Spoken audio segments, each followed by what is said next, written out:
We finished up in Matthew 13 in verse 16. And we went over to Psalm 2, we went over to John 20. In verse 16 he says, "Blessed are your eyes, for they see, and your ears, for they hear. For assuredly I say to you that many prophets and righteous men desired to see what you see and did not see it, and hear what you hear and did not hear it." We know from the prophets in the Old Testament, they were looking forward to the Messiah. They prophesied about a coming Messiah, and so they were interested in seeing how this would play out.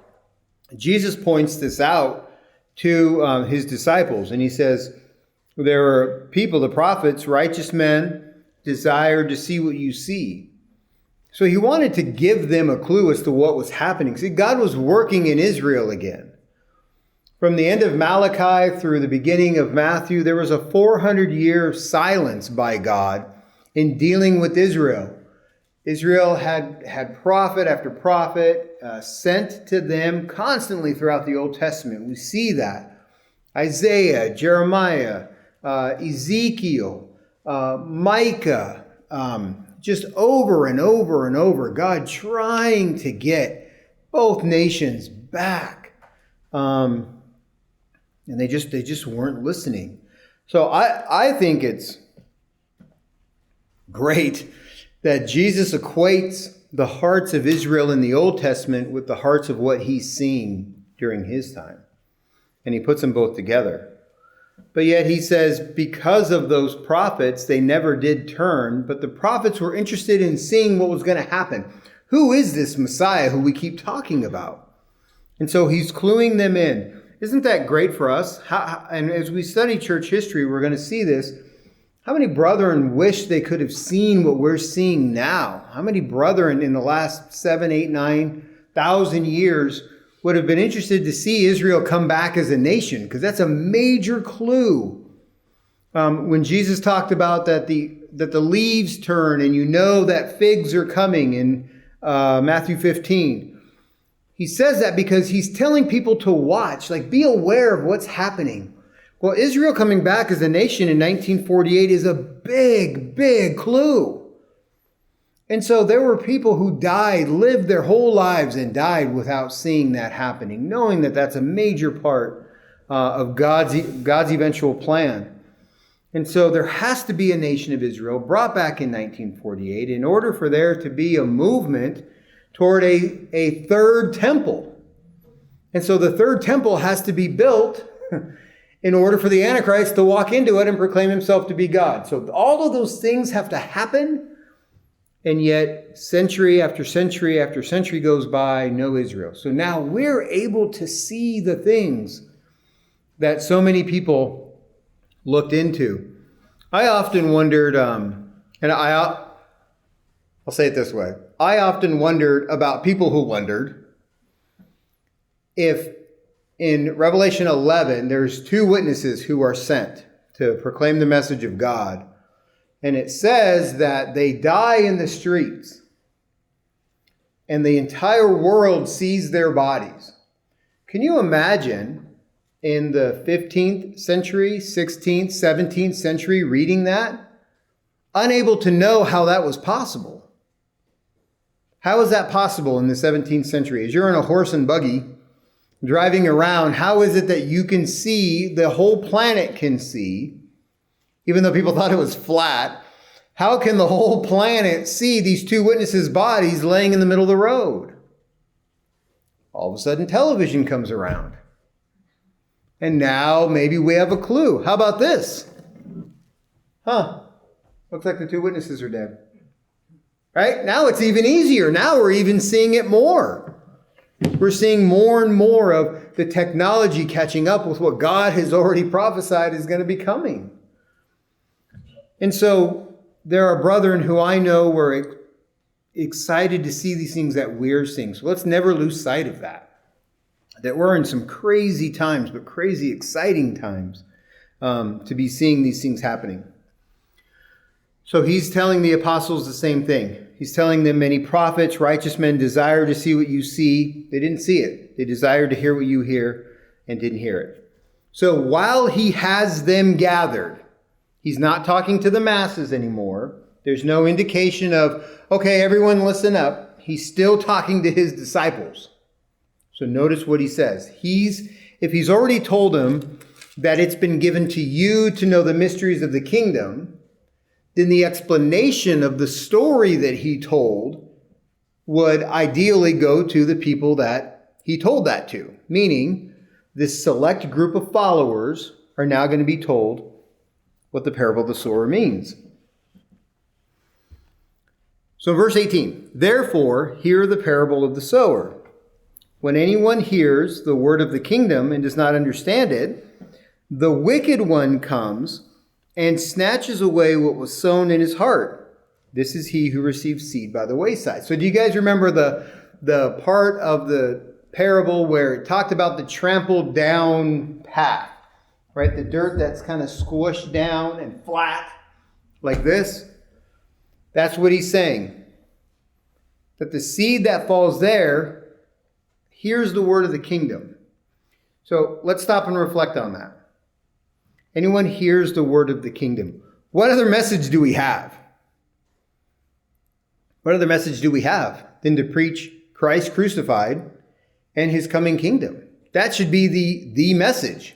That should be the seed that is scattered. The message as it's brought, as we're telling people about the things of God. The seed that's getting scattered is about the kingdom. He's saying the word of the kingdom. Whoever hears it doesn't understand it. The wicked one comes and snatches away what was sown in his heart. Some receive the word, but because the heart is hardened, it's easy to dismiss. Has anyone ever talked to somebody like this? Has anyone ever talked to somebody who, right? Hey, but the Lord can do wonderful things. Apparently, that's the only word they know. They don't want to hear it. They're not interested. They're not interested in hearing the things of God. Why? Because their heart is hardened. Sometimes it takes things to soften people's heart. How many people had a hard heart when they first heard it? You have to raise your hand. But how many people were like, not for me, seems fake, great storytelling, whatever. We've talked to a lot of people like this. There's only one person who can cultivate a heart. That's not us. That's the Holy Spirit. That's the Lord who can work on people's hearts. Can work on people who seem a little lost right now. He can work on them. He can bring them to him.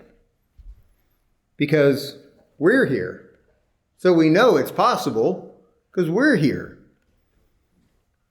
And so the devil comes, he snatches it out of their heart as quickly as it got there. These people seem to be the ones who, they don't get it. I'm so tired of this term, but I've heard it a lot. People are, and because it's accurate, people are tired of organized religion. Organized religion. Anything that has structure to it is organized religion. When if I just want to live like in peace, man, up in the mountains, right, where it snows, and just worship a higher being, that should be okay.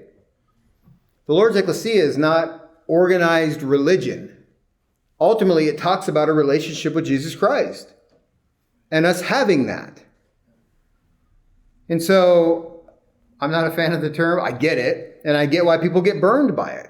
How many people have gone through to other churches and being burned by constantly being told how bad they are, how wrong you are, and you're going here and doing that, or it's give me money and I'll show you the way, or you'll prosper if you only give more offering. I coincidentally looked at the treasurer when I said that. That's not what I meant to do. But you have that mentality of this prosperous religion. If you give me more, you'll be blessed more. People get burned by that. They get burned by the Jim Bakkers and Jerry Falwells of the world, who just are in it for themselves.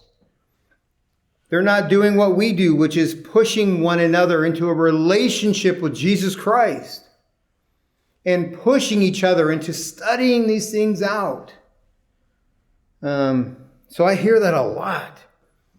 They're the sermon trodden down, tired of hearing about punishment. You must conform. And, you see this with cults. Cults are great at this. They love to put people down, to sort of reprogram them. That's not what it's about. Jesus could have beaten people down with a message. He didn't. He just preached the truth. And so Jesus didn't beat anyone down. Beaten down and kind of blinded by the devil. Let's go to 2 Corinthians. I have this in my Bible, this note in my Bible. 2 Corinthians 4. 2 Corinthians 4, verse 3.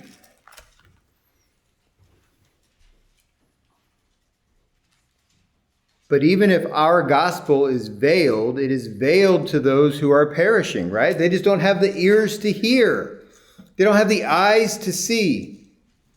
Whose minds the God of this age has blinded, who do not believe, lest the light of the gospel of the glory of Christ, who is the image of God, should shine on them. That's a different message. That's a message preaching Jesus Christ coming. His salvation that he offers, his ecclesia, his structure that he built. That's a different message from the sort of downtrodden, laborious type of sermoning that a lot of places hear. And so unfortunately, those people have been tainted by that.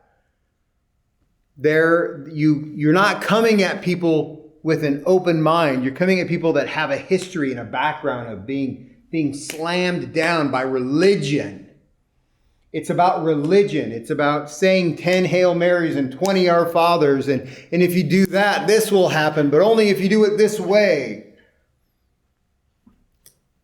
Jesus said, "Come to me, you who are heavy laden." And what does he say? "I will give you rest." Rest from the difficulties that the Pharisees were putting on people. And so we're going to see this in the 7 churches on Wednesday. It was this mentality still there. It still had to be this structure, and there's nothing wrong with structure, but it's ultimately about our relationship with Jesus Christ. That's what it comes down to. And so we see this back in Matthew. But he who received the seed on stony places, here's the next one. That is he who hears the word and immediately receives it with joy. Those of us who have been in church a long time, how many people have seen those people? Man, they get fired up. You can't stop them. They're en fuego. I think that's Spanish. They're en fuego. Here we go. I'll volunteer for this and I'll do that. And I'll pass out tracts and risk my life, right? I'll do this. I'll do that. Here we go. You can't stop them. You can't even hope to contain them. They're just going. They're running. Here we go. I've seen these people. And there's nothing wrong with that. It's not sustainable. It's like trying to run a 26-mile marathon, which I haven't done. I know it surprises you, Brother Albert, but it's like sprinting the entire time. That's not sustainable. You can't sprint for 26 miles. Even if you're Batman or whatever, right? You can't do that for 26 miles. It's just not sustainable. And so here, Jesus says, verse 20, receive the seed on stony places. This is he who hears the word, immediately receives it with joy. Yet he has no root in himself, but endures only for a while. Again, keep in mind people that maybe we've known over the years. Also keep in mind our own hearts. How many people have been more maybe on fire for the Lord than they are right now? Maybe they've been a little more passionate, a little more involved, a little more excited. And then Jesus nails it right here. For when tribulation or persecution arises because of the word, my aunt and uncle aren't talking to me anymore. My job is making fun of me. They call me names. I've never actually thumped the Bible, but that's my new nickname at work, for example. I'm not able to do things on Sunday mornings anymore because of this. Those types of things, persecutions, tribulations, things come up because of the word. He stumbles. Well, what does that mean? Stuff happens. They get teased at work. It's embarrassing to proclaim the word of God. They can't do something on Sunday because the church, they face tribulation. They can't bear it. They can't endure it. They're gone. Why are they gone? Because all too soon the devil jumped in and grabbed it from their hearts. It's sort of like the heat got a little high, and so they jumped out of the pot, right? When we boil some coyotes later, that's what's going to happen. We're going to turn up the heat, and they're going to boing right out of there. And we're going to send them to Santa Clarita. No, we're not. You have your own. But that's what happens is it gets too hot. Oh my goodness, no, this is too much. This is too much. I don't like being teased. I'm not talking about myself because clearly that's happened multiple times. But I'm saying, like, if you don't like it, I get teased because of this, or I lost my job, or I didn't get a promotion because I can't work Sundays. The tribulations and persecutions because of the word. It doesn't say he slow falls. He stumbles. He's gone. Why? Because it wasn't important enough to them. They didn't have any depth. They didn't have any root system, right? Remember the stony part. So the roots can't go down and really germinate. I was 16. And as you know, I'm the oldest of 3 boys. And I remember having this conversation at the kitchen table back when families would eat together. Hopefully everyone still does that. We would eat together, dinner time, coming in from playing basketball for hours and hours and hours to finally have dinner. And we'd sit there, and I remember one time just seemed a little different. Both of my brothers were just acting a little crazier than normal. And my dad actually throws this out there. He says, look, if I were to tell you you don't have to come to church anymore, what would you do? Well, at 16, 13, and 12, especially the 13 and 12-year-old, they were thugs. They were little punks. And so what's the answer to that? Well, there's no root system because God isn't theirs. And that's what he was asking. Is God yours, or are you doing it for me? And at 16, I was doing it for him. All right, I hadn't quite hit that yet.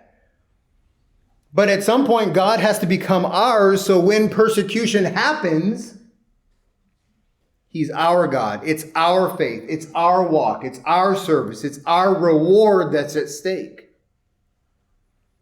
And that's where a lot of people trip. And so, as sudden as the growth is, the collapse is just as quick. Just as quick. What's the old saying? Can't stand the heat? Get out the kitchen, right? So that's what happens. It means tripped up. It's not a gradual loss of interest.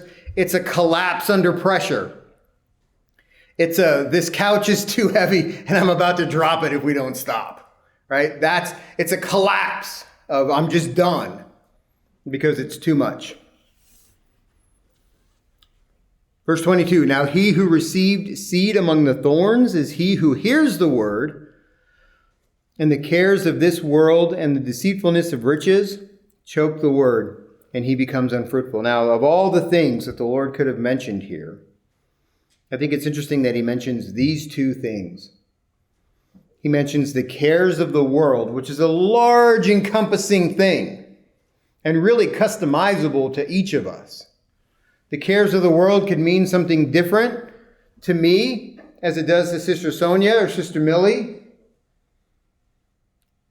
The cares of the world are just the cares of the world. Whatever we put in place of the things of God. And the deceitfulness of riches. I love that one.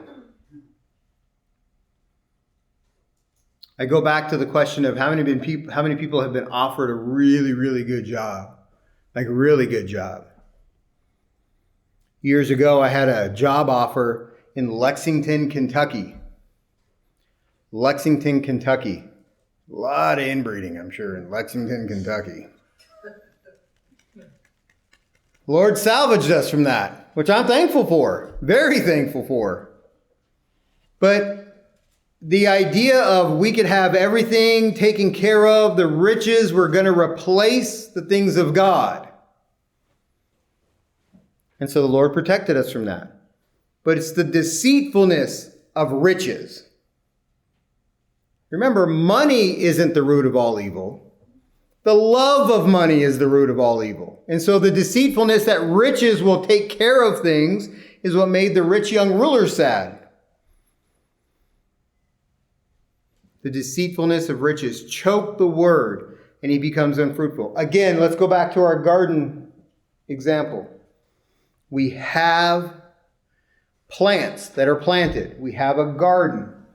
And coming up with the garden items that we planted are thorns, thistles, weeds, right? Dandelions, or other weeds is the only weed I know. The weeds that come up with these, and it chokes it out. There's only so many nutrients in the dirt, so they both can't compete. You cannot serve God and mammon. And so he's explaining pretty quickly that it will choke the word. And the intentional plants become unfruitful. Too fertile ground. It allows other things to grow in there as well. The cares of this world, desire for riches, specifically mentioned as common reasons why people don't want to do this anymore. And it's too bad because all that stuff's going to burn. I wish people could see that. All that stuff's going to burn. None of it's going to amount to a hill of beans. It's a Montana term. None of it's going to amount to a hill of beans in the end, right? Gold, silver, precious stones, or wood, hay, and stubble. The stuff of this world is the good wood, hay, and stubble. Verse 23. But he who receives seed on the good ground is he who hears the word. And wasn't this the issue that Jesus has mentioned a couple of times? They're hearing it, but they're not getting it. They're seeing it, but they're not seeing it. So here he says, is he who hears the word and understands it and takes it a step further. Doesn't just understand it, but understands the importance of it. Understands the idea and need to cultivate a root system, to create depth. That's our study. That's our prayer. That's our attendance.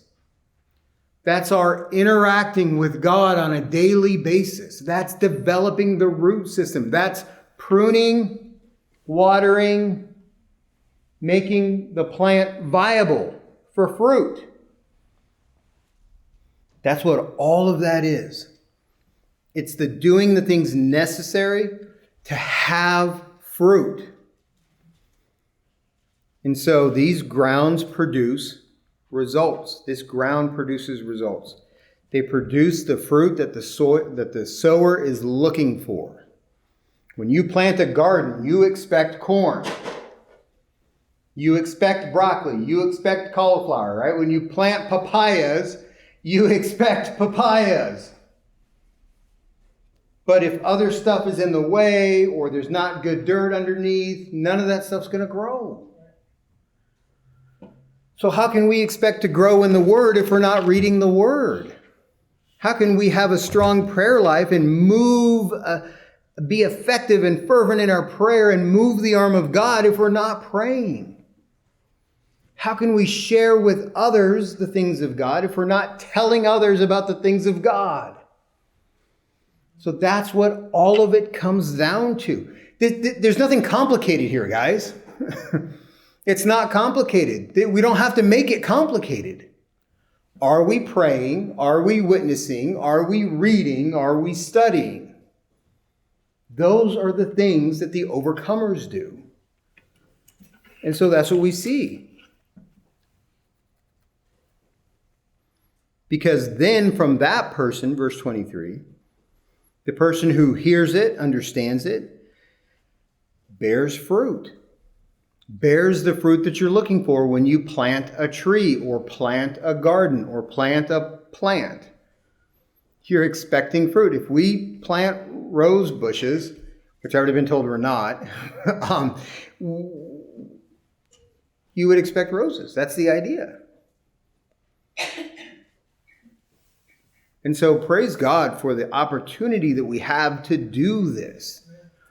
We're given the opportunity in our life to do this. We've been blessed to be in one of the Lord's New Testament churches. We have been blessed to hear the Word of God. We have been blessed to have an understanding of these things. And look, I have to be careful saying this because Brother Paul calls me out on it. I don't know everything. I know, you've already voted, so I'm sorry. But I'm willing to learn. I want to learn. You think the pastor's job is done when he becomes a pastor? I'm done reading, I'm done praying, I'm done witnessing. We're just getting started. Are you kidding? We're just getting started. So my studying is more and more intense. Because now we've got 40 souls that I'm responsible for. So it has to be more on top. But that doesn't mean that everyone else gives up. It's not the pastor's job to teach you or show you. It's your job to learn these things. It's just my job to present it and to be there for you and to coach and mentor and help train.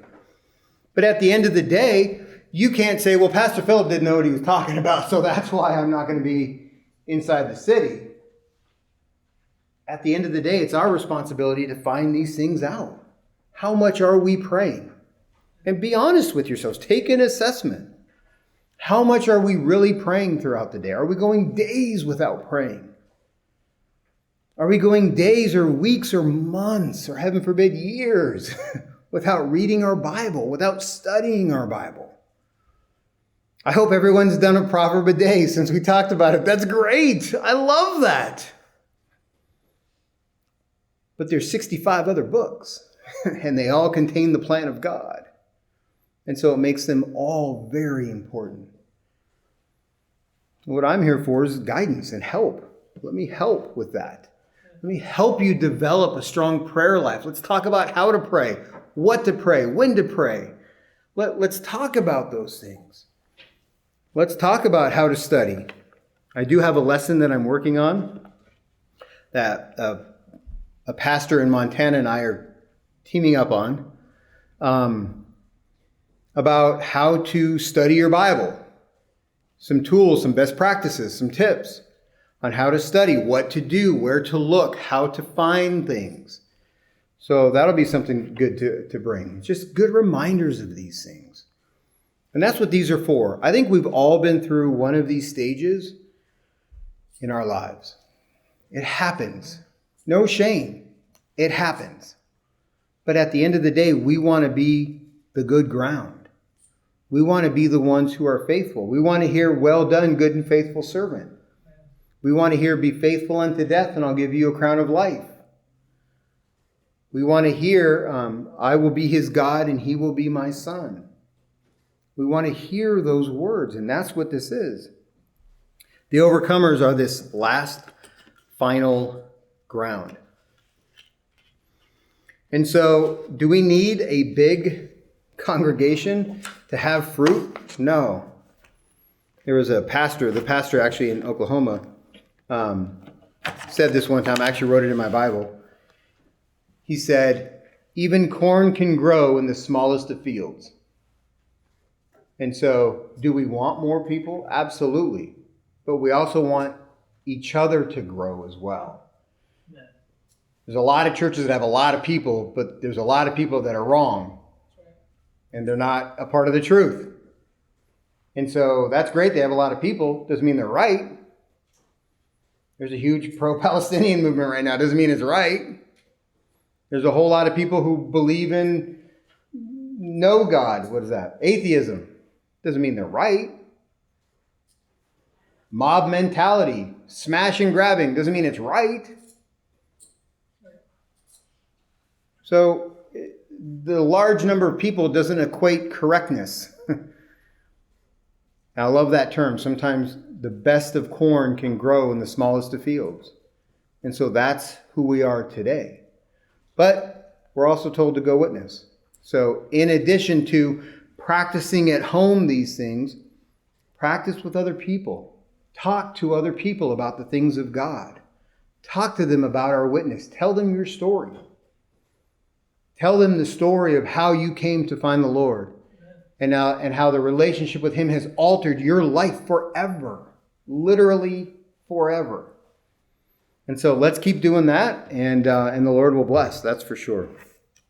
I'm going to make sure I got his quote right. Good corn can grow in very small fields. That was his quote. I wrote it down just so I wouldn't butcher it, and then I butchered it. So, good corn can still grow in very small fields. And so I am thankful that we are here, and I'm thankful that we have the truth that we have, and the Lord will continue to bless. Remember, we're told to plant and water. We're told to scatter the seed. It's the Lord who gives the increase. It's not us. We can't force people to do things, just like we couldn't be forced to do it. We can only plant and we can only cultivate. We can only talk to our family over and over and over and let the Spirit guide and lead from there. So be thinking of people that we could all be joining in prayer for, co-workers, friends, family. Be thinking of those people and bring them before the church. Let's mention these people. Let's get a prayer list going of people that we want to see come back to the Lord, come to the Lord for the first time. First few weeks we were here, I kept hearing about this family member who used to be in church and that person who used to be a member here. Hey, you should go talk to them. I'm all for that. Let's keep praying for those people to find what we have found. We have found the truth. And so let's tell other people about it. So that's it. Parable of the sower. That's the two-parter for this week. So let's stand. If there's no other comments or... Okay.